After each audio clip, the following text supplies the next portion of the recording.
Hey everybody, Mazer here. I am joined today by my dearest and loveliest of friends, companions, Who am I? Foxies, uh, gamer gal. I don't know. I could come up with like a Emphasis on the gay. gamer Mer. gal. Uh, Exactly. Zoe, Mika, Blueberry I Shift, Foxu. shift. You're just throwing out words and hoping that 90% of them are correct. Exactly, that's how I roll. And today I wanted to do like a little fun little discussion because for the first time in forever, I have a friend who's playing a video game after me. I'm usually the one who is behind the times, and by the time I play a game, everyone else has already played it. And for once, someone is playing the game well after I have like spanked the living hell and 150% of it. And And that game is. that game is Lies of P. Oh boy. Ba ba ba ba ba ba ba ba ba. Lies of P was developed by NeoWiz and Round 8 Studios. It is Round 8 Studios' second game, and NeoWiz, before Lies of P, really did just a bunch of like DJ games. Did you know that?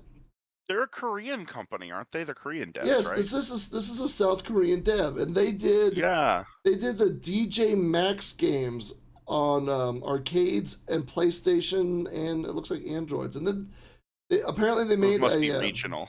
yeah, it has to be. They made a Dandy Ace game. That's an anime, right? Dandy Ace. There's Space Dandy and there's Ace Attorney. I might be getting them. I'm totally getting them confused. Honestly, though, I kind of want to see that mashup. I would love to see like some kind of like handsome rogue traveling across the galaxy. Also, he's like a lawyer. You know I'd watch the what? heck out of that, I would totally watch that. right? Objection! When Vader choked Admiral Niet, you have to remember that he was incompetent. I don't think that's a valid. Well, I mean, I guess laws must be different in space, You but don't know space laws. I don't know space You laws. don't know I space laws. barely know Earth laws. I'm going down a rabbit hole and actually looking up some of the other games NeoWiz has done. There's one called Skull the Hero Slayer, and it is. I know of that one. Do you? I know of it. Yes, it's SKUL, right? Yeah. It has a really cool art style that reminds Yeah. me of some Sega Saturn games I used to play.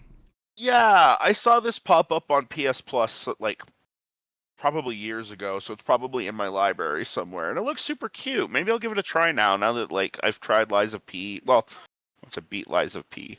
Wait, did you beat it? No, not yet. I was like, you just got to Romeo yesterday. How the hell did you beat it? I have a life, Wolfie. But I have other things to do. I'm 35 now. I can't do that. I can't know life things anymore. we don't have summer vacation anymore. We could just waste our time away playing games and watching. Well, we kind of do that anyway. Summer just equals make sure my AC in my car works. That's me in my house. As an adult, that's all it is as an adult. Let me see here. So yeah, I'm just glancing through NeoWiz. Oh, it started. NeoWiz started as an online community with real-time communication. So, like a social media site? It started off kind of like as a social media thing, like a Discord, and they had their own avatars, and you could dress them up and buy clothing for them. And That's interesting. yeah, and they even became publicly traded on the Korean NASDAQ. And then their CEO like retired from the military. It came back to the company. He was like, okay, we're going to do video games. So they started doing a lot of online, offline games. They did a bunch of poker, mahjong, casual MMOs. They had 30 games in development. Okay. Well, to me, what made them a household name was obviously Liza P. So for me, Tell us about Liza P. I'll tell you about Liza P. I discovered Liza P through TikTok, actually. What is Liza P for those of the people listening, watching, Well, telepathically linked in who haven't heard of Liza P? well, they they're missing something very important to their souls. And I don't say that lightly, because I cannot remember the last time I got sucked into a game this obsessively. Lies of P is a Souls-like game. Speaking of souls. Souls, exactly. It is a Souls-like game based off Carlo Collodi. Is it Collodi? Collodi. If I like Carlo Collodi's and walks in the rain. What? It's based off the adventures of Pinocchio. It's a kind of steamy punk, kind of clockwork, Souls-like, based completely around the adventures of Pinocchio, where you play the titular character P, who is a very human-looking puppet with a badass robot arm, and you are trying to find Geppetto during the puppet uprising. And so these puppets, they're not like the typical like puppets, like marionettes, what we think of, right? They're more like automatons. Yes. Like, kind of, yeah. It's basically a society where through basically it's like a not a cult, more like a what do you call it? Like the Masons, like a collective, a guild. Yeah, a guild. Yeah, so there's a guild of engineers who perfected automatons, and basically life has gotten like super amazing because everybody buys puppets. You got puppet butlers, puppet opera singers, you got puppet cops, clowns, bodyguards, shopkeepers, and when the game starts, you wake up in a train listening to the voice of the game's version of the Blue Fairy telling you, hey P, wake up. The city of Krot is in chaos. The puppets have, risen up against their masters. And by the time you leave, like, your little train car, you discover everyone's been slaughtered. Just a nightmarish kind of hellscape. Exactly. And your goal is to get to Hotel Krot, which is the game's central hub, and find Daddy Geppetto, who basically kind of nudges you in the right direction of like, hey, we got to figure out why the puppets are uprising. We got to find ways to stop it. And along the way, you meet a bunch of colorful characters like Vanini, who's my all-time favorite NPC. He was the head engineer of the puppets. And you meet Sophia, who is this woman who can use the game's soul currency, which is called Ergo. Basically, it's a way to charge magic, and she can level you up. There's a blacksmith girl who's really badass. It makes you a dagger that is just a wrench head. Oh, yeah. We'll talk about the weapon system. And what's great is they took the ideas of Pinocchio and they were able to properly manipulate it where the weird stuff of Pinocchio gets this whole new lore that just makes sense. So instead of a talking, like, fox who tries to corrupt Pinocchio, there's a separate guild called Stalkers, and they are basically mercenaries for hire who wear animal masks. I want the fox mask so bad. Oh, I mean, it's probably no surprise, but I love Red Fox. She is really one of my... Red Fox and Black Cat are two of my favorite characters in the game. Yeah, they're a really little interesting pair. Like, I've been playing through, and it's like, I really like you two, but I feel that I really shouldn't. Yeah. They're very shady. They're not letting on as much as they actually know. Exactly. So yeah. To explain the talking animals of the novel, you have the Stalkers who dress up as animals, and their designs are really goddamn cool. Speaking of which, I really liked the Black Rabbit Society, the Black Rabbit Brotherhood. That's one of the like coolest. I've played a lot of like Souls-likes and Soulsborne games, and I will tell you this: I hate a boss that is multiple bosses and that sort of thing. That was probably one of the more interesting fights as far as that goes, just because like you have the different. It's four rabbits or four people in rabbit masks, and they're hunting Pinocchio. this big casket that you open it up. It says "liar, Liar, liar" inside of liar, it. Like the Steve Miller Band song, "Liar." But liar. then I'm glad you knew what I meant. So you have to fight them, and you start by fighting the oldest one, right? He's the oldest one. Yeah, He's elder got like brother. basically he's got like a giant buster sword, like he's Cloud Strife, and like just like chopping at you. And then like as you go through and like fight him, the other siblings hop in, and like you got to take them out before you focus on the main guy, because then if you don't, like if you keep fighting the main guy, the others jump in, and it just becomes like it becomes a gank squad, and it's kind of fun, honestly. Well, I think that way they balance that out because they make the other siblings so weak, Yes. and Yes. they don't do much damage to you, but they're a great distraction because oh shoot, I'm focusing on this one, and then Big Brother just comes up from behind and goes bop. Yeah, it's really a fight of like mob management and awareness. Like you said, the additional enemies aren't much tougher than like the normal mobs that you're encountering at that point in the game. It's just you've gotta be aware of where they are, in addition to, Thumpy McFooterton over there with his meat cleaver. Like, Yeah, yeah, it's really cool. It's the way they balance that fight. But now Zoe, there is a twist to the game which you've discovered already. And of course I've discovered. so what ends up happening is when I was first playing the game, I avoided all spoilers, and this will be I am as well. this is going to be a spoiler free. We're going to talk up to the Romeo fight, which is chapter 4 of 9. Romeo, oh Romeo, Romeo. wherefore art thou, Romeo? 'Tis the east and P is the sun.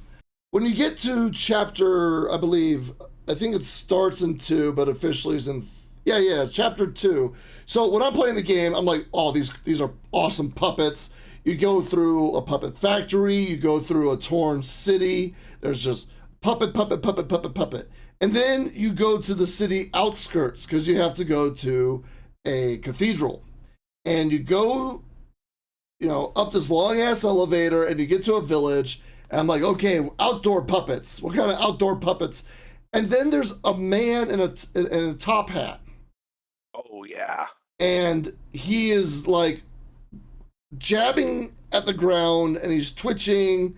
And I'm like, that's a weird puppet. And then the hat falls off and it's a zombie. I was gonna say, so in addition to like all of this like puppet frenzy, there's that disease going on too. What is it, like the Petrification disease. Yeah. So when you see the zombie, like Oh my god! Oh my god! I think I just got a theory. Anyway, go on. I want to hear that, but so you get the zombie and it charges you, and you've been going against pretty slow puppets at this point, and now you're dealing with really quick moving, violent. It goes from like Dark Souls 3 to Bloodborne kind of like play style. Honestly. Yeah. I read when you're going through the village, I was like, oh my god, this is Resident Evil 4. Yeah. And throughout the game, you start meeting more of these like diseased people, and they're like there's mutations of the disease. There's a zombie bear. Oh, I forgot about the zombie. And before you get into the Black Rabbit Brotherhood's like little abandoned town, there's a giant zombie moose thing. Yeah. These creatures are called carcasses. So it goes from like clockwork steampunk to hardcore body horror. And after that chapter, it kind of like rotates. It'll go a puppet chapter, a zombie chapter, a puppet chapter, a zombie chapter. And then I kind of love that. I do. And then if they want to like make you upset, they'll mix the two of them together. And I'm like, no. But yeah. Yeah, I've been noticing that when the two are combined, it is like, oh god, it's so rough. But that's Liza P in a nutshell. It's a very dark gothic version of Pinocchio with a Resident Evil steampunk twist. It does follow the novels. You have Jiminy, Yeah, little cricket like kind of AI basically thing that's like guiding your way and that you keep in a little lamp on your belt. Yep, and he's like your best friend. He talks to you throughout the whole game. He's a real silly Yeah. guy.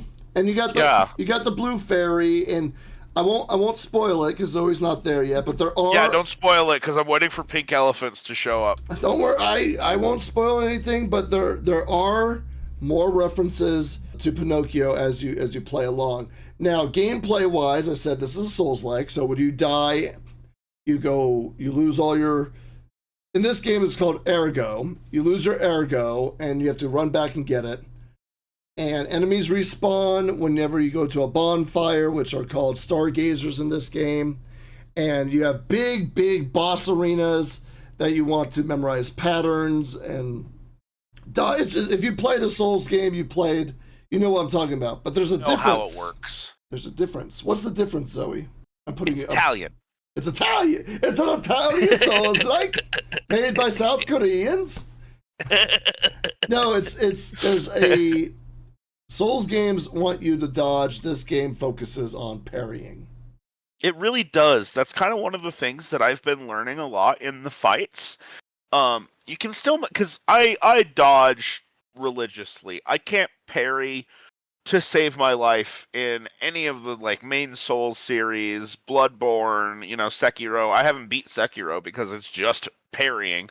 But like I've been noticing that while I can get through some of the big boss fights mostly dodging, it's a lot harder than if you block these attacks. And so one of the mechanics that it has is like, you block these. If you do a perfect block, then like you don't lose any health with, that attack. Or if it's a little bit mistimed, it basically it takes away your health and gives like this little grayed out section, which if you attack them in enough period of time, it refills it, kind of like Bloodborne does.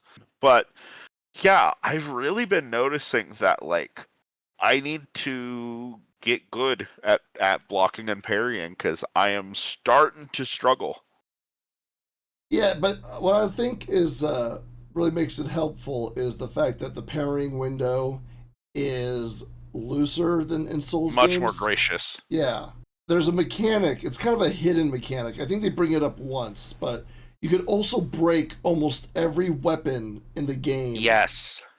By perfect parrying. So, like, I watched a video where a guy focused on breaking every single boss weapon. So it's possible. Yes, I think because okay, like with the with the eldest brother, for example, it takes 15 blocks to shatter his sword. And it has to be consecutively, right? No. Oh, this changes everything. Yeah, it doesn't have to be consecutive. It's just 15 blocks. I think it's 15 to 17. And there actually is a reason to do this if you have the patience, because it goes up. I think for one of the bosses, you have to do it 70 times. What the hell? Yeah. But if you break their weapon, they do 1/5 the damage to you. It's kind of a really cool mechanic, honestly. As far as like Souls-likes go,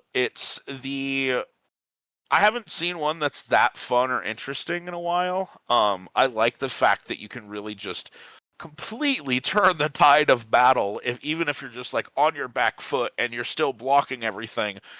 It can shift the tide of battle instantly just because like, all right, well now you've got a broken sword, game on, let's go.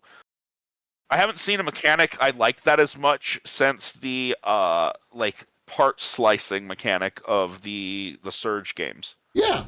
Yeah, it's a really cool mechanic. But there's a few other mechanics in the game that really makes this stand on its own. So if anyone's played a Souls-like, let's say Dark Souls or Elden Ring or even Bloodborne, you know that throwables are very useless because they have a very limited range. They do very little damage. I have choice words that I'm not going to say on your stream and video.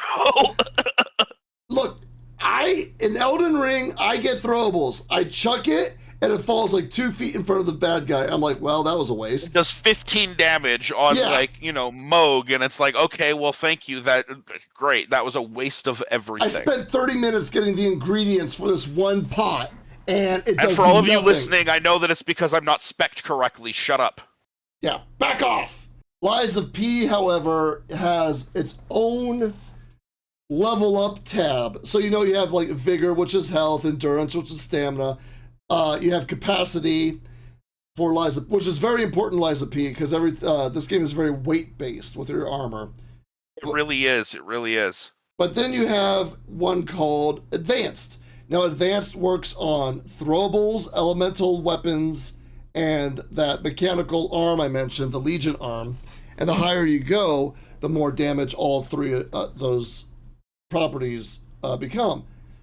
See, I just beat Romeo, and mine is at like 6 because I assumed it was like an ADP and like Dark Souls 2, and that you only want it like so high. And No! I didn't care about it. But with Lies of P, throwables actually do insane damage, especially if you start. They do. Yeah, especially when you level up Advanced. And what's really good is, it doesn't matter where the boss is in comparison to you, P will throw that consumable across the map. If you can target the enemy, he can hit the enemy with the throwable. He's got an arm on him. It does, and there's so much range that I use throwables as sniping weapons when enemies are on the roof. I'm gonna have to remember this. Yeah, so like if you ever have enemies that are far away, as long as you can target them, you can hit them with the throwable. Interesting. It's kind of funny. The more and more I learn about this game and the more I play about it, it really just feels like quality of life Souls. You know what? Since you brought that up, I think this is a good time to bring up the fact that, like, unlike Souls games from FromSoft, whom I love, Lies of P actually has a storyline that you can follow. Okay. I will accept that caveat at the end. All of them have storylines. But you can follow it in Lies of P. Yeah. Kind of reminds me of what's the Weeb Souls one? Stellar Code Blade? Vein. Oh, Code Vein. I played that one, and the story makes 0 sense, and it feels like they were trying to intentionally be like very kind of mysterious, like how they do with Dark Souls, but like it just doesn't make any effing sense. Like it's just so bad. Like I still don't. I played it 3 times, and I still don't understand what the point of the game was. I think it's just a character creator so you can have a Souls-like with your pretty waifus. I mean, why not? If the gameplay is good, then... To be fair, the character creator is really good. I'll check it out. I need to check. It? Code Vein? Yeah, Code Vein. I'll check that one out. Buy it on sale. So the story of the game is told through the various NPCs, but also there's a ton of collectibles that not only flesh out what happened to the city, but also the different guilds, the stalkers, the alchemists, the engineers. It discusses the Black Rabbit Brotherhood. I like that you find proof that this was a city. Like you see a poster that says, "Join the opera today. The woman in red has returned to Krot to sing for your pleasure." It felt like it's a living city. And by picking up all this little like readable lore, you really get a great insight of what is going on throughout the game. And I feel like that's a great quality of life. Because I play Elden Ring, I'm still like, I know kind of maybe sort of why I am here, but why am I here? Yeah, I get that. I do kind of love the like obscure storytelling, and at a certain point, I get why people really don't like it. Because it's like, you're playing for something to be interested and hooked in, and then you're just being kind of very confusingly told the lore and the story, but yeah. Well, I understand where people come from with that. For me, what I think it works with FromSoft games is because in those games, you are entering a world that doesn't give a damn whether or not you're in it. It really doesn't. It feels like it just does not care about anyone. Those worlds don't care about anyone in them. So in those games, you're the main character, but you're not. You're the main character by virtue of that is who you are playing, but you are not like important in the world. You're not until you are. You're not you're not important until you become the Elden Lord. Yeah, you're just a random tarnished or a random zombie or knight or Yeah. Hunter who just happens to be victorious at the end. You're not a chosen one. No one gives a rat's ass about you. You're just Although you could a argue dude. because of some of the like, outer gods and all of the like playing with fate, maybe it was. Maybe it was. But with Liza P, you are the main character. You are the last hope of Krot. So they want you to get engrossed in the story. So I want to bring this up. Yes. Because one of the things that, as I understand from what the game has told me, that makes you the last hero or the last hope of the city is that you're different from all the other puppets because you can lie. And there are points throughout the game where you have to lie to get into a certain place, or you have to lie to somebody because, like, oh, this woman's kid is dead, and this is the doll is what she wants, but she thinks it's her child. Like, I mean, she's gonna die. Like, I should at least let her be happy. I'm gonna lie to her and tell her it's her kid. Like, and so every time you do that, you get this little dialogue message of like, what is it? Like your springs are changing or something. Like something inside you is changing. And so this brings me to my theory. Go on. I think every time I lie, for better or for worse, it's making P more human, which in turn is going to somehow make him more susceptible to the petrification disease, which is going to come into play at the end. Okay. Well, I mean, you're saying this as if you don't know what the answer is. I know. You completely know what the answer is. Yes, I do. I just have to wait and see. So this is why, now that we got the introductions to the game, there's a lot more we could discuss with the game. The fighting system, the weapon system, the Legion arms. There's so much we could discuss. But the primary reason why I wanted to do this episode is, like I said, I've actually beaten the game 5 times now. Jesus. I usually, when I play a game like this with multiple endings to get all the achievements, I save scrub. I'm at the end of the game, right before the final decision, I make a save point, I turn off the cloud, and I reload it. That's what I did with Elden Ring. I save scrubbed to get all the endings. Liza P was so god dang good, I refused. You just played through the whole thing 4 more times. I did, because just really quickly before we get to the main topic, Liza P does New Game Plus right. This is not a spoiler, story-wise. Yeah, because I'm excited for this. So this is going to make you very excited. This is not a spoiler for stories, but so in Liza P you have a level up system called the P organ, which is basically like upgrading your heart, right? Right. Well, there are like 5 tiers to the heart. When you do New Game, just unlocked tier 3. Yeah, when you do New Game Plus, it unlocks tier 6. Interesting. When you play New Game Plus Plus, it unlocks tier 7, which basically is God mode. Okay, I'm interested. Oh God, you're gonna make me play through this game like 6 times. Yeah, so the game does get a lot harder, but also in New Game Plus, it triples the ergo you get off enemies. Okay. And plus, it goes up like times 5. Okay. So every time... Yeah, quality of life souls. Yes, because every time you play the game, it encourages a New Game Plus run by adding even more things that you can level up. Yeah, because with most Souls games, after you get past like New Game Plus at a certain point, like the leveling up actually just becomes kind of like a thing you just don't even do. At a certain point, you start leveling out in your stats that it's just about getting better at the patterns. Right.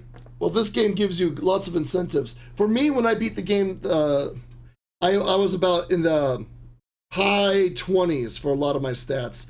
My New Game Plus, now this time I actually I was grinding for fun because I like being overpowered. I'm in the 40s now. But, so I beat the game, the original 3 times to get all 3 endings. Okay. Then I beat the game again on brand new, completely fresh playthrough because the DLC dropped. Right.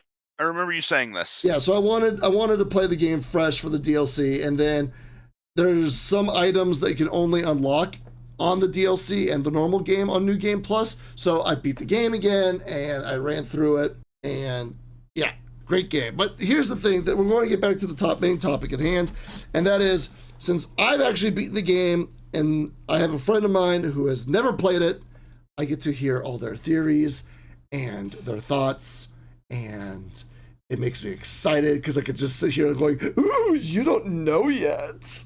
You just like lording your information. I am, don't you, Wolfie? Yes, The little information lord. I'm the information lord. Hell yes, I love it. I love having that power. I want to give myself like a little. Well, then here's a theory that I feel is probably pretty true because it's told through context clues. The play when you show up with Romeo and like, King of Puppets is like. I feel like he was probably the prototype of what P is. He is probably like the kind of archetype of like, oh, this is my son, but this is like my perfected son. You know what I mean? Like, but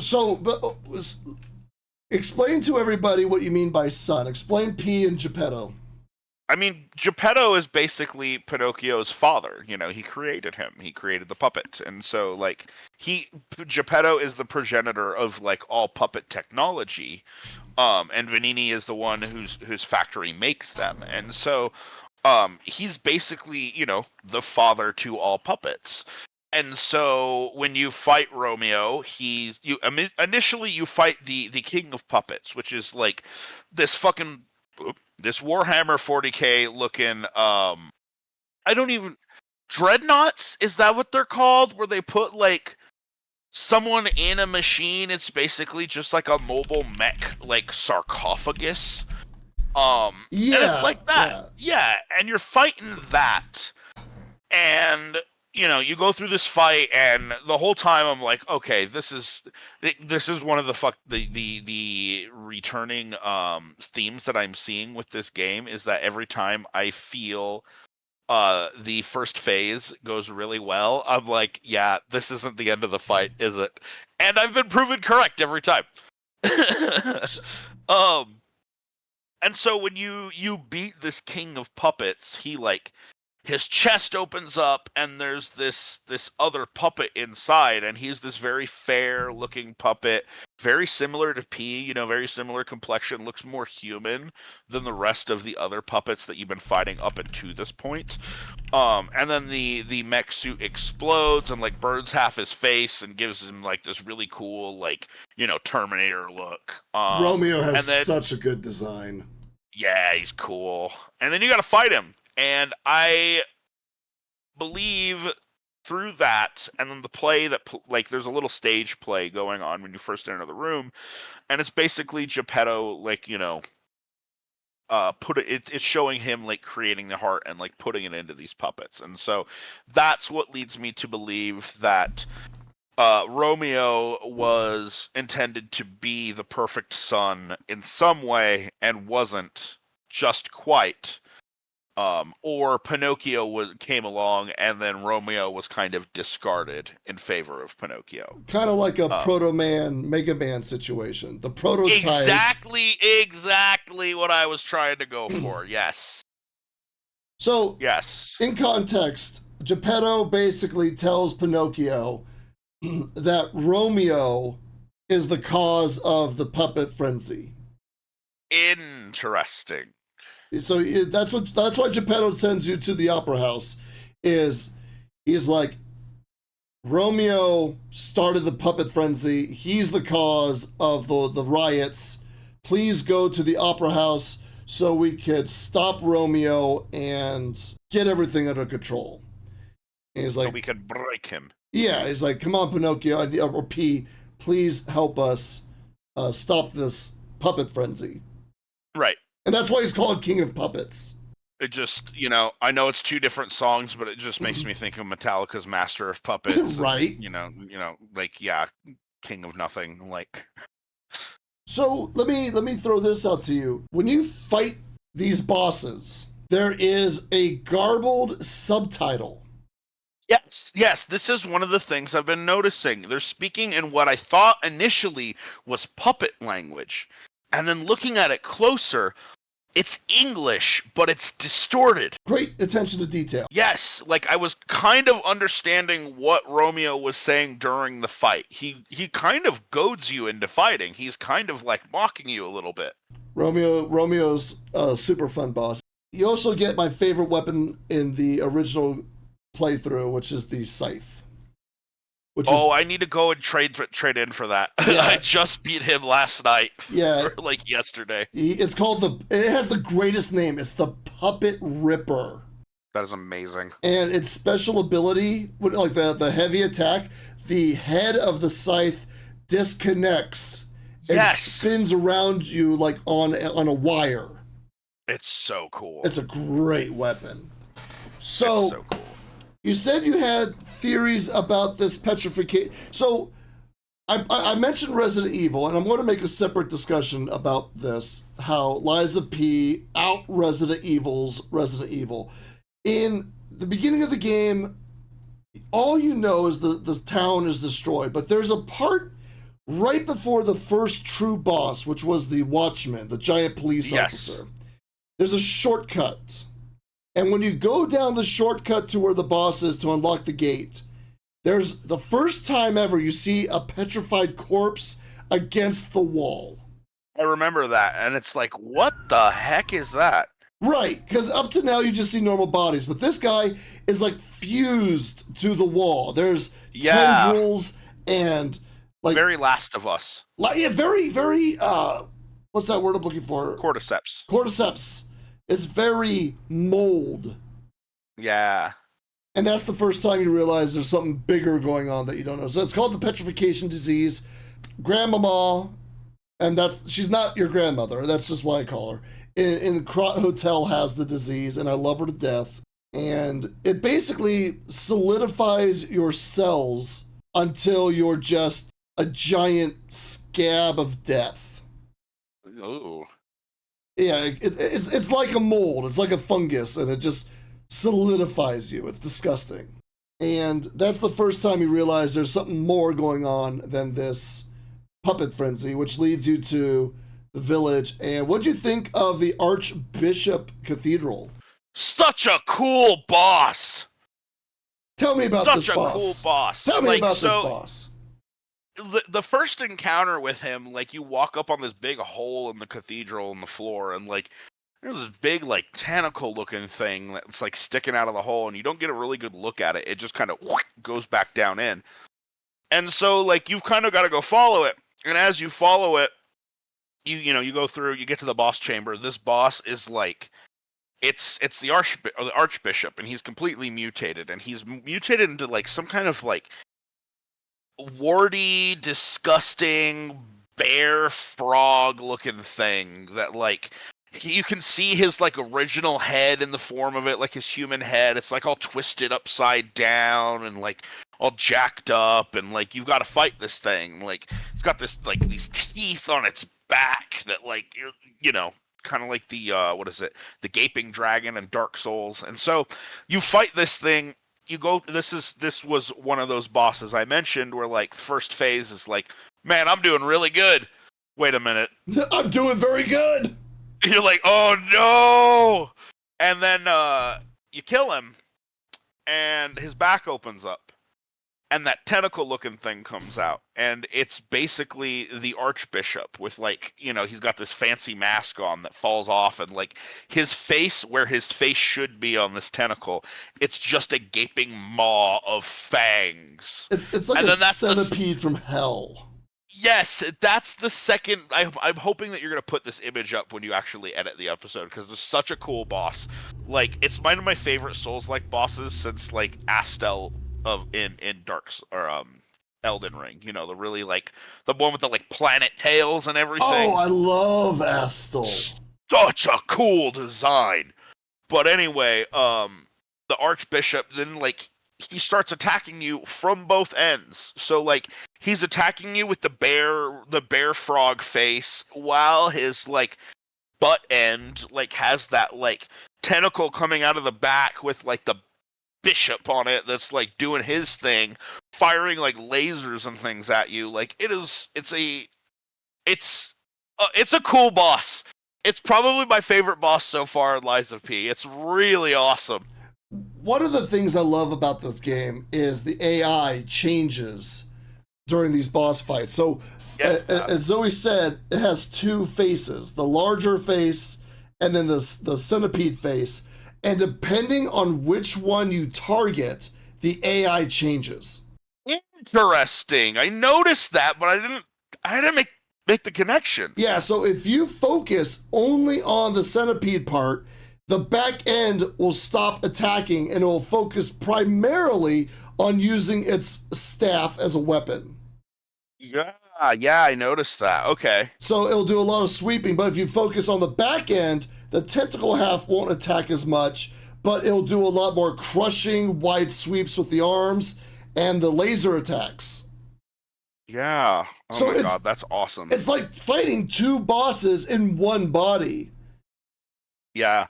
See, that was kind of what was interesting to me. Is it's essentially a dual boss, but like again on one body. It's like oh god, I can't think of the boss. It's from Dark Souls 3. Wait, is it Freed? Yes! Oh my god, thank you. Black Flame Frida is the third form. Yeah, but like before that, it's like she has a cool design. And then her father, and then like she absorbs his energy, and Oh, she's a nun with a scythe. Yeah. I want to simp for her. Oh. I like scythes. Okay. It's like Wolf Mommy in Bloodborne. I love her. Oh, Vicar Amelia? Yeah, I love her to death. I love Vicar Amelia. Yeah, I mean, leave it to a furry to know immediately which one you're talking about She's when you say really Wolf Mommy cool in Bloodborne. Design. Yeah, it is. And isn't she like a sympathetic character? I don't know. Should we? Let's look her up. Let me see. A Bloodborne wiki. We're going to look up. I can't think of her name now. Vicar Amelia. She's the head of the healing church. Blah blah blah blah blah blah blah. Yeah, she was a healer who fell into beasthood because of the misuse of old blood. Yeah. So she was doing dark magic to help people. Yeah, so she's a good girl. Essentially, she's a good girl. Let's discuss these bosses since we're on that. Okay. The first boss you meet is the Parade Master, which is obviously based off Pinocchio's Pleasure Island. Yeah, and he's got like the big long top hat that looks really, really silly. Yeah. And he's a good introduction boss. Yeah, he grabs the top hat and rips his head off and then like starts using his head as like a giant club. Like that was when I was like, okay, these bosses, like seeing that first boss was like, these bosses are gonna be fun. They have such cool designs. And then your second official boss would be the Watchman. Yes, the policeman bot. Yes. He kind of gave me a run for my money, honestly, but like by the end of it, I knew his patterns in and out. Like he's a very good boss to start. Like, okay, left arm down, right arm down. Here comes the avoidable. Yes. Okay. Yes. But then when he goes electrified, you got same moves now that's faster and does more damage. He does this move where he'll pull an arm back and swing it around before he drops it, and he 1, 2, 3, bam, like arm back, 1, 2, 3, bam, and then like lifts both up and does the unblockable attack. Like so like yeah, I got so used to that pattern, it was just like by the end of it was like, and a dodge here, and a dodge here, and a dodge back. Oh, it's even better when you get the parry window down, because when you parry bosses, if you parry any enemy, it builds the stagger meter. Yes. And the more perfect parries you do, the quicker you can stagger a boss. So after the Scrap Watchman, who's a great tutorial boss so the Parade Master is a good, wow, big boss, really cool. But the first time you get like real pattern recognition would be the Watchman, in my opinion. I think so too. And then after them, let's see, I think the third boss is the Archbishop, right? Or yeah, it's the No. Archbishop. Is it? Because there's the King's Flame as well. You're right. You're right. You're right. I went out of giant order. robot. Yeah. Yeah. Him. I didn't. His fight was kind of rough. I didn't care for his fight. So his name is Fiocco or Fulci. It's the Italian word for fire. Yeah. And he's basically a giant walking oven. He has a hammer for a fist, and the fight is easy until he goes into phase 2, where he sets the room on fire. And starts shooting fireballs at you. Like, that's where it's like, okay, dude, can we, like, out? Can you give me a out? Can you stop? Out. Like, it's like, dude, give me a break. Yeah, he is one of 2 bosses, and I will admit this live. One of 2 bosses I always will use a summon on. So you can summon, it's called a Spectre. And you can summon them in almost every boss battle as, like, a helper buddy. And they are just good enough to distract the boss without really, like, you can't sit back and let them kill the boss, because they'll die. They really don't do much damage. They really just draw aggro. Yeah, which is really all you need for some enemies. So after Fulci, or Fuego, or whatever the stupid idiot's name is, that's... Fuoco. With a C. Fuoco. I apologize to our Italian viewers. Then is the Archbishop, right? Because that's when you go into the village. Yes. Yeah. Then you get the badass Archbishop fight. Then you go into town, and then you have one of my favorite fights of the game, which is the Black Rabbit Brotherhood. That one was fun. Yeah, I did enjoy that. So, funny thing, when I first played that, Zoe, I used a summon for the Fire Boy. And I might have used a summon on the watch guard.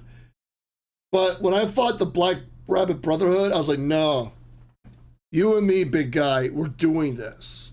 I had to use a summon on that one. No, it's mob management. So I wanted to teach myself parrying, and what's the word I'm looking for? Telegraphs. He really telegraphs the specific moves. And he was the guy I learned to parry with. Okay.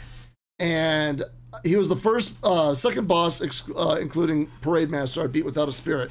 But, little funny thing is, I refuse to beat him until his sword breaks. Oh, okay, Mr. Sweatlord. Every time I fight him, I have to break his weapon. Okay. And after that, we got probably the first time in the game where you get your skill check. And that is, Madam Zoe, when you're walking up the street that's engulfed in flames, who do you see? Sephiroth! In the form of a mad clown. Yeah, the clown beats the ever-living crap out of me every time. I looked up a strategy for when I first played him. I mean, I don't blame you. But it wasn't a strategy on how to beat him. There's that Stargazer right before the Opera House? Yeah. Yeah, so while I watched the video, I was like, wait, there's a Stargazer there? Peace! And I always run past them, activate the Stargazer. Yeah, I did that too. Smart move. That's one of the things people don't talk about enough in these kind of games, is that running away is a valid strategy. Yes, it really is. The enemies will only follow you up to a specific point. There are so many times where, like, I've been trying to do runbacks in these kind of games, and it's just like, you know what? Screw this. I'm not going to fight you and waste all of my healing. I'm just going to run. It's At worst, I get hit a couple of times. I just run. Valid strategy. Yes. Yeah, the puppet is the first true boss to test you. And it's not even a boss. That's the worst part. He's not actually a boss. He's just a named enemy with a big health bar. Yep. And he is a thing of nightmares, and I hate him. Yeah. And then you get to the Opera House, which I love the Opera House because the whole game up to this point has been this dark, gothic, depressing, blood-soaked hellhole. You go inside the Opera House, and it's gorgeous. Yeah. It's pristine walls with gold trim. It really is kind of like a like, oh, not everything is demolished. I mean, it does have like, Oh a no. big gaping hole in the floor and like a swinging chandelier Of like death! before the boss room, but like, Did you meet the red every house lady? has something wrong with it. Say what? Did you meet the red lady? And you got to give her an apple? Okay, good. You did meet her. Yeah, I gave her an apple. Did you? All right, go back to her after you see Romeo. Damn. All of this talk is just making me want to play this game. And that's the thing. That's why I It's so wanted to good. talk to you. This game is good. It's so good. But okay, so that's where you. Oh, there's also mini bosses. There's the white lady, the lady in white with the Okay. rape. She's the one with the rapier. You fought her. Oh yeah. Yeah. Did you get the storyline? Oh wait, no. You have to go back to the red lady. Then you'll get the storyline. Yeah. Okay, never mind. And then did you fight the owl under? No, not the owl. What was he? The mouse? Did you fight the mouse? Yes, the survivor. Yes. Should I be doing all of this? Should I be murdering all of these people? They attack you first. I mean, I guess that's fair. Where do you think this story is going? This is what I wanted to talk about. Oh God. So you got Daddy, like you got Daddy Geppetto telling you where to go. Yeah, and he always tells me, "Oh, I'm so sorry to make you do this." It gives me very much like "Would you kindly" vibes. You know what I mean? Yeah, and then yeah, I get you. And then you got Sophia, Okay. who's the blue fairy, who seems very. How would you describe Sophia so far? I mean, she's very aware of what's going on in the world and is not telling you shit. So you think she has secrets? Absolutely. I love you. All right. Absolutely. I don't think ways I don't think it's a good way of personal growth to just go around to strange women in blue dresses, like similar how like, something about systems of governments and swords and women in pawns. Just little things. Just little things. Yeah, I don't think call me cynical. Just a little. No. So, all right. Do you trust Geppetto?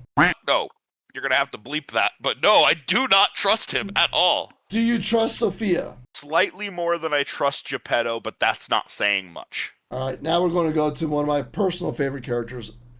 What do you think of Vanini? Oh, I think he's completely on the level. I think he's probably the most earnest character in the game so far. The capitalist pig is the most honest and genuine character in the game. Because like his motivations are clear from the get-go. He's like, I just want to get my factory back. Like that's all I want. And it's like, okay, like all right. As far as he does, like as far as I've experienced, that's all he does, and just helps you in that vein. Like he literally is just kind of like, yeah, all right. Whatever. Everything's falling apart. I just really want my building back. Like, whatever you got to do, man. Has he talked to you about the Covenant yet? A little bit. The last time I played, I was, like, in need of sleep. So the Covenant is basically like Asimov's 3 rules of robotics. Yeah. But it's like 4, right? Because they can't lie. Puppet cannot lie. It cannot cause direct harm to a human. It cannot allow harm to a human. It must obey a human. Now, what is your opinion on Alidario? I mean, he gives me cool stuff. He gives me toys. So how can he be? How can he be? I don't know. He has definitely got some ulterior motives. Like he's a treasure hunter. He's collecting these like giant chunks of ergo we get for killing people for something. That's very fair. Like, it's not just so that he can put shiny things on a shelf. Yeah, it feels like there's a purpose to him. Exactly. There's one other NPC that you've ran into a few times by this point. What do you think of the Riddle Master? I don't know. So, to give context to the audience, throughout the game, you've come across phones where a mysterious person gives you riddles while taunting you. Yeah. And when you solve a riddle properly, you get a key to his like secret lair where you can get cool weapon upgrades and body upgrades. Right. So, But there's something about this guy. Would you say so? He's just hanging out and he's got way too much to hide. He's calling me through a phone. He's calling you through a phone, which means he can see you, probably. Edward Nigma? Edward Nigma! We knew it! He became a puppet. Tell me your thoughts on where you think the story is actually going. Do you have any theories on, like, what is Ergo? Who is P? What do you think the end game might be? My biggest thing is that I think